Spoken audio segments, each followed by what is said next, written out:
रोजगार उपलब्ध करून देणारा महाराष्ट्रात हा इतर राज्यामध्ये गेला, जो पूर्णपणे आपल्या राज्यात यायला तयार होता.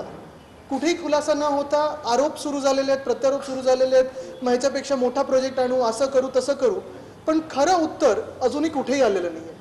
खरं तर आम्हाला अपेक्षित होतं की उत्तर ठोस एक चांगला ठळकपणे उत्तर येईल आम्हाला, पण ते कुठेही न येता व्हॉट्सॲपवर थोडं इकडून तिकडून व्हॉट्सॲपच्या युनिव्हर्सिटीमधून वेगळ्या काही गोष्टी यायला लागलेल्या आहेत. आज खरं तर मी सकाळी एका व्हॉट्सॲपवर पाहिलं की कोणीतरी व्हॉट्सॲप असं फिरवतं, मला माहीत नाही नक्की कोण, पण 2015-16चा जो मॅग्नेटिक महाराष्ट्रामधला MOU होता फॉक्सकॉन बरोबरचा, आणि मग हा वेदांत आणि फॉक्सकॉनचा वेगळा MOU, ह्याच्यामध्ये सांगड घालून लोकांमध्ये काही थोडं कन्फ्युजन निर्माण करायचं, लोकांना भ्रमित करून द्यायचं की हे तेच होतं, मग ह्यांनी असं कसं नाही केलं, मग देसाई साहेबांनी सहकार्य नाही केलं. मी सकाळी देसाई साहेबांची आणि माझी चर्चा झाली तेव्हा हे स्पष्ट झालं, आणि मला देखील आठवतं की तो जो मॅग्नेटिक महाराष्ट्रामध्ये फॉक्सकॉनसोबत MOU झालेला, तेव्हा पूर्णपणे तो MOU हा ॲपलच्या आयफोनच्या असेंब्लीबद्दल होता, महाराष्ट्रासाठी होता, आणि तो देखील MOU पुढे त्याचं काय झालं हे त्यावेळीच्या मुख्यमंत्री महोदयांनी सांगलं तर बरं होईल.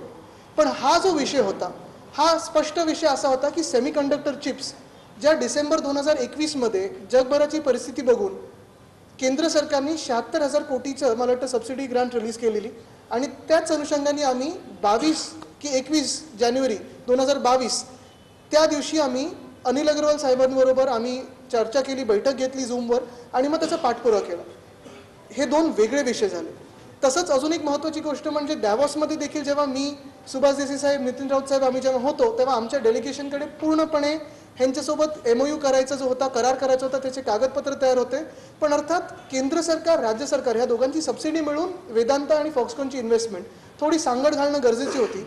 आल्या आल्या आमची चर्चा पुढे गेलेली. मला वाटतं देसाई साहेब, आपण तैवानचे जे कोण तिकडून आलेले फॉक्सकॉनचे लोक, त्यांना देखील जूनमध्ये आपण भेट घेतली. त्याच्यानंतर आपलं सरकार 40 गद्दारांनी पाडलं, आणि म्हणून तो विषय मागे राहिला.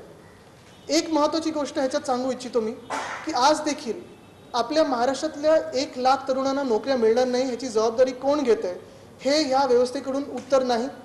इथून पूर्णपणे इथे येणारा जो काही प्रोजेक्ट होता तो इतर राज्यांमध्ये का गेला, गुजरातमध्ये का गेला, कुठच्या राज्यात जाण्याचं दुःख आम्हाला नाही आहे, पण दुःख या गोष्टीचं आहे की आपल्या राज्यातून जो प्रोजेक्ट 100% येणार होता, तळेगावमध्ये येणार होता, आपल्या पुण्या जिल्ह्यात येणार होता, तिथून कसा पुढे गेला, दुसरीकडे गेला, हे अजून कुठेही उत्तर आलेलं नाही.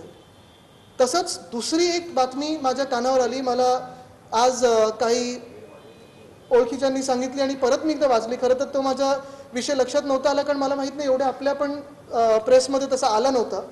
ती बातमी ही आहे, centre asks Himachal, Gujarat and Andhra Pradesh to send detailed report on bulk drug park. आपल्याला आठवत असेल बल्क ड्रग पार्कसाठी मुख्यमंत्री महोदयांनी देखील केंद्र सरकारला म्हणजे उद्धव साहेबांनी पत्र लिहिलं. त्यावेळी देसाई साहेबांनी तो प्रस्ताव कॅबिनेटमध्ये आणलेला. बल्क ड्रग पार्क देखील आपण आमच्या रायगडमध्ये आणि इतर काही परिसरामध्ये आपण आणणार होतो. आता बल्क ड्रग पार्कमध्ये हिमाचल प्रदेश आहे, गुजरात आहे आणि आंध्र प्रदेश आहे, आणि पहिला गुजरातमध्ये भरूचमध्ये हा बल्क ड्रग पार्क येणार आहे. मागणी